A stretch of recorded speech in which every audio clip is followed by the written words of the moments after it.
कि बेलगांव में जो मराठी लोग रहते हैं उनको तकलीफ दे, उनको यातना दे, मराठी स्कूल बंद करे, मराठी लाइब्रेरी बंद करो, मराठी भाषा जो बोलते हैं उनके ऊपर हमले करो। ये देश है, ये मणिपुर नहीं है ना। महाराष्ट्र की सरकार क्या कर रही है?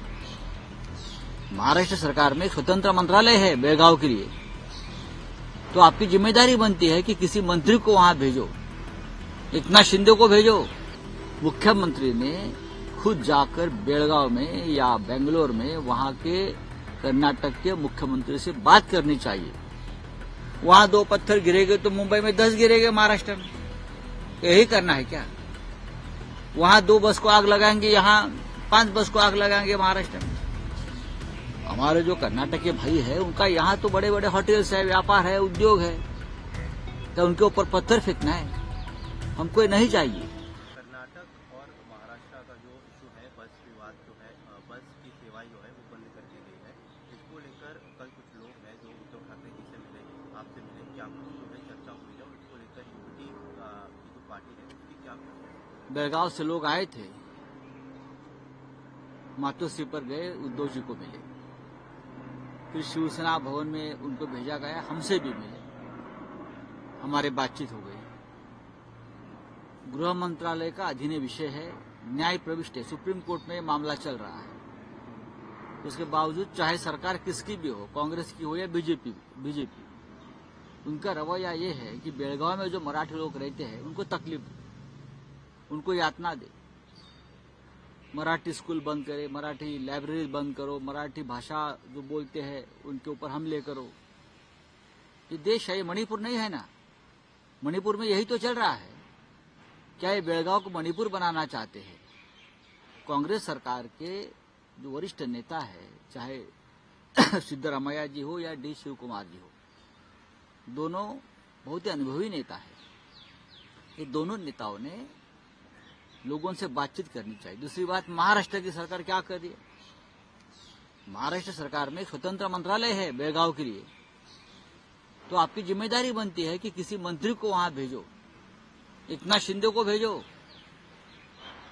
इतने बड़े नेता अपने आप को मानते हैं तो एकनाथ शिंदे को भेजो, उनके पास भी वो मंत्रालय रहा है पहले बेलगांव वाला, कभी वहां नहीं गए हो।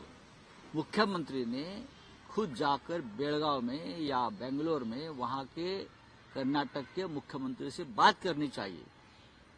हम झगड़ना नहीं चाहते, हम संघर्ष नहीं करना चाहते, हम खून खराबा नहीं करना चाहते। वहां 2 पत्थर गिरेंगे तो मुंबई में 10 गिरेंगे महाराष्ट्र में। यही करना है क्या? वहां 2 बस को आग लगाएंगे, यहाँ 5 बस को आग लगाएंगे महाराष्ट्र में। हमारे जो कर्नाटक के भाई है उनका यहाँ तो बड़े बड़े होटल्स है, व्यापार है, उद्योग है, तो उनके ऊपर पत्थर फेंकना है हमको ये नहीं चाहिए।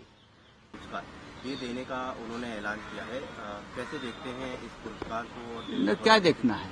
वीर सावरकर, संभाजी महाराज, ये हमारे भी प्रेरणा स्थान है, ऐसी बीजेपी की नहीं है ना। और हम तो बार बार हमारे मांग है कि आपके इतने आप उनको प्रेरणा मानते हैं, और प्रधानमंत्री मोदी जी हर भाषण में वीर सावरकर का जिक्र करते हैं, उनको अभिवादन करते हैं। जैसे कि दिल्ली में मराठी साहित्य सम्मेलन के भाषण में भी वीर सावरकर का संदर्भ या रेफरेंस मोदी जी ने दिया है, हमेशा देते हैं, अच्छी बात है। तो आप उनको भारत रत्न देकर एक बार सम्मानित कीजिए। इस देश के स्वतंत्रता संग्राम के भारत माता के वो वीर सुपुत्र थे। और लोग उनके बारे में क्या कहते हैं या उनका क्या रिसर्च है मुझे मालूम नहीं, मैं उसमें नहीं पढ़ना चाहता हूं हम लोग। लेकिन ये छोटे मोटे पुरस्कार जो है,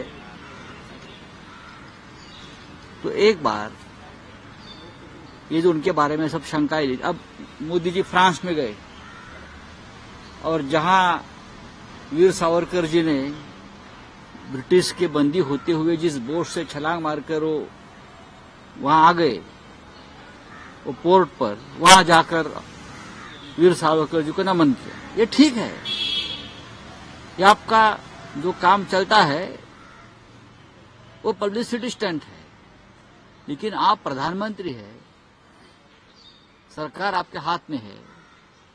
आपने ऐसे ऐसे लोगों को सिर्फ वोट का गणित जमाने के लिए राज्य स्तर के नेताओं को भी आपने भारत रत्न दिया। लेकिन हमारी दो मांगे हैं। हिंदू हृदय सम्राट, दो हिंदू हृदय सम्राट इस देश में हुए, एक वीर सावरकर और दूसरे हिंदू हृदय सम्राट बाला साहब ठाकरे जी। आप दोनों को भारत रत्न से सम्मानित करना चाहिए। डरते क्यों हो? क्या है उसके पीछे आपके रणनीति? क्या जब चुनाव आएगा तो आप दे देंगे? चुनाव को बहुत टाइम है। तो हिंदू हृदय सम्राट जो है इस देश के दो, वीर सावरकर जी और बाला साहब ठाकरे जी, ये दोनों को आप दीजिए। बाकी तो पुरस्कार मिलते। वीर सावरकर किसी पुरस्कार के मोहताज नहीं, या बाला साहब ठाकरे भी। लेकिन आप बार बार उनके बारे में आपका मन दिखाते हो कि हम कितने उनका हमारी प्रेरणा है, हम सम्मान करते हैं। तो अभी आपके हाथ में है ना भारत रत्न देना, तो दीजिए ना। चलिए सर, पीए को और ओएसडी को जिस तरीके से देवेंद्र फडणवीस की ओर से फटकार लगाई गई है उनकी नियुक्ति को लेकर, इस बारे में आज के संपादकीय में भी लिखा गया है। कैसे देखते हैं इस पूरी घटना को? क्योंकि एकनाथ शिंदे वो जब सरकार थी तब जो है कई मनमानी फैसले या मनमानी कारभार किया गया था, और अब देवेंद्र की जाने के बाद इस तरीके का जो देखिए, मैंने कल उनका स्वागत किया है, मुख्यमंत्री फडणवीस जी का।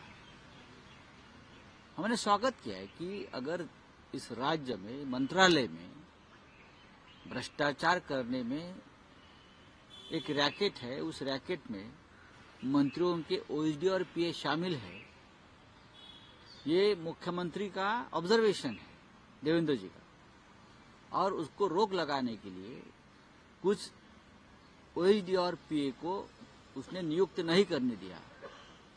और ये मुख्यमंत्री का शब्द है, ये फिक्सर है, ये सब लोग फिक्सर है। तो उनका स्वागत ही करना चाहिए। अगर मुख्यमंत्री भ्रष्टाचार रोकने के लिए कुछ कदम उठा रहे हैं तो ये स्वागत योग्य कदम है और हमने उनका स्वागत किया है। लेकिन ये फिक्सर किस मंत्री ने रिकमेंड किए थे उनका भी नाम सामने आना चाहिए। वो जो फिक्सर्स है, चाहे ओएसडी हो चाहे पीए हो, उनके वो किस मंत्री ने उनको रिकमेंड किए थे, किस पार्टी के मंत्री है, वो भी जनता को समझना चाहिए कि बेलगांव में जो मराठी लोग रहते हैं उनको तकलीफ, उनको यातना दे। मराठी स्कूल बंद करे, मराठी लाइब्रेरी बंद करो, मराठी भाषा जो बोलते हैं उनके ऊपर हमले करो। ये देश है, ये मणिपुर नहीं है ना। महाराष्ट्र की सरकार क्या कर रही है? महाराष्ट्र सरकार में स्वतंत्र मंत्रालय है बेलगांव के लिए। तो आपकी जिम्मेदारी बनती है कि किसी मंत्री को वहां भेजो, एकनाथ शिंदे को भेजो। मुख्यमंत्री ने खुद जाकर बेलगांव में या बेंगलोर में वहां के कर्नाटक के मुख्यमंत्री से बात करनी चाहिए। वहां 2 पत्थर गिरेंगे तो मुंबई में 10 गिरेंगे महाराष्ट्र में। यही करना है क्या? वहां 2 बस को आग लगाएंगे, यहाँ 5 बस को आग लगाएंगे महाराष्ट्र में। हमारे जो कर्नाटक के भाई है उनका यहाँ तो बड़े बड़े होटल्स है, व्यापार है, उद्योग है। तो उनके ऊपर पत्थर फेंकना है हमको नहीं चाहिए।